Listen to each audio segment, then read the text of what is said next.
आउ title announcement जमी आपण मैंने जानिले कि आम फिल्म टाइटल हूँ देवदासी। ए कल्चर ए ट्रेडिशन हूँ आम माटीर आम ओडिशार बर्तमान लोप पाईगलानी सत किंतु केमिति थिला से कहानी केमिति थिला देवदासी लाइफ सेमानंकर प्रत्येकटी दिनर कथा और ता सहित किछि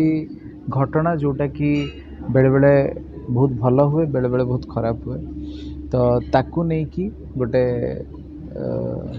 एमिति कहानी जोटा कि केवल आम ओडिशा माटी नुह सारा देश देखिबो।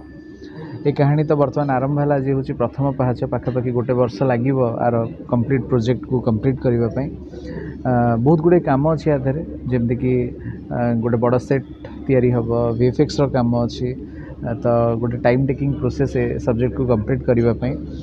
आम ओडिया कल्चर आभली सब्जेक्ट को लेकिन करवाटा ही गोटे बड़ कथा जिते मु कहानी प्रेजेंट करी प्रोड्यूसर पाखे से बहुत खुशी होते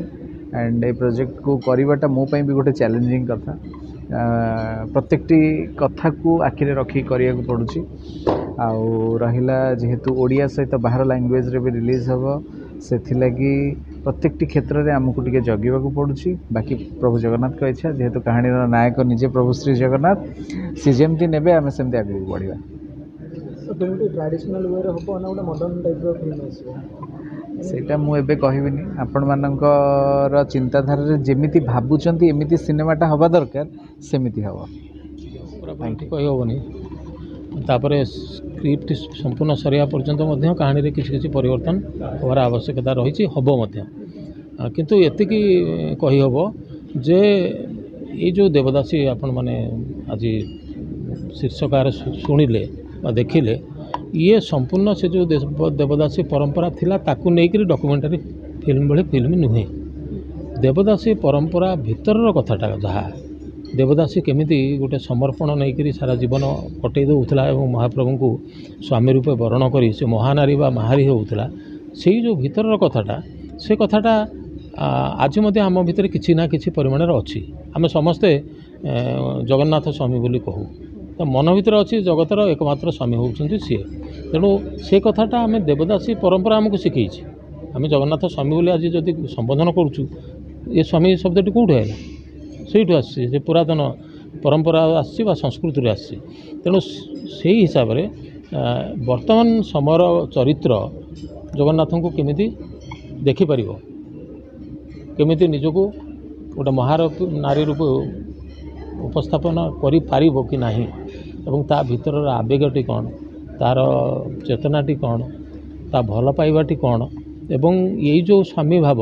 ये स्वामी भावटी सांसारिक स्वामी अपेक्षा केमिति गोटे आध्यात्मिक एवं पारमार्थिक स्वामी कथा ये कथाटी को लोके बुझला बड़ी ढंगरे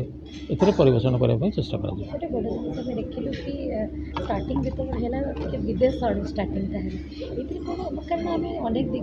विदेश माने जगन्नाथ सहित समस्त जोड़ी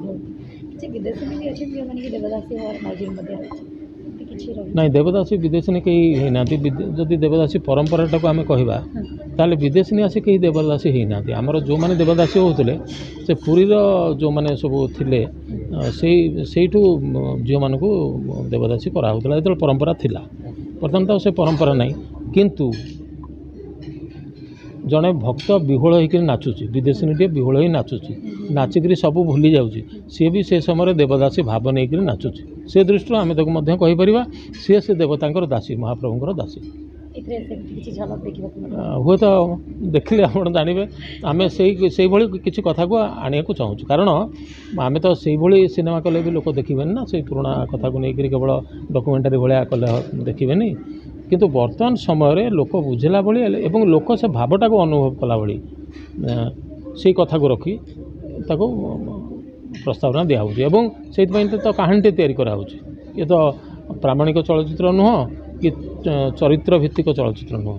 गोटे कहानी तो से आवश्यक पड़ुची जो कहानी भितर आम देवदासी कथाटा कह।